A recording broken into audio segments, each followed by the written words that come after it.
ভাই সে লেভেলের দাম, বুঝছেন। একটা মালটা জুস জিজ্ঞেস করছি, দাম কয় 250 টাকা, বুঝছেন। একটা মালটা হাইস্ট গেলে 2টা মালটা দেওয়া লাগবে, 1 গ্লাস মালটার জুস 250-300 টাকা দাম চায়।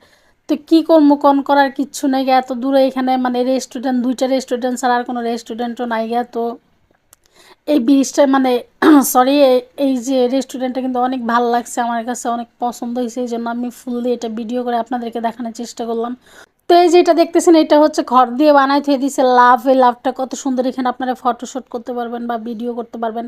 মানে এখানকার চারিদিকের পরিবেশটা না অনেক সুন্দর, বুঝছেন, এত ভালো লাগে না যে বলার বাইরে। তো এই যে এগুলো দেখতেছেন, এগুলো কিন্তু হচ্ছে ন্যাচারাল ফুল। মানে এখানে যতগুলা গাছ দেখবেন, যতগুলা ফুল দেখবেন, একই তো কাঠের তৈরি, মানে মাটির জিনিস দিয়া, তারপরে যে তাল গাছের, তারপরে এক এক জিনিস দিয়া, মানে শিল্প শিল্প একটা ভাব আছে এর মধ্যে। এই রেস্টুরেন্টের মধ্যে ফুললি কাঠের তৈরি এটা, তার মধ্যে শিল্প শিল্প একটা ভাব। এখানে জায়গায় জায়গায় হচ্ছে কারুকাজ করে রাখছে।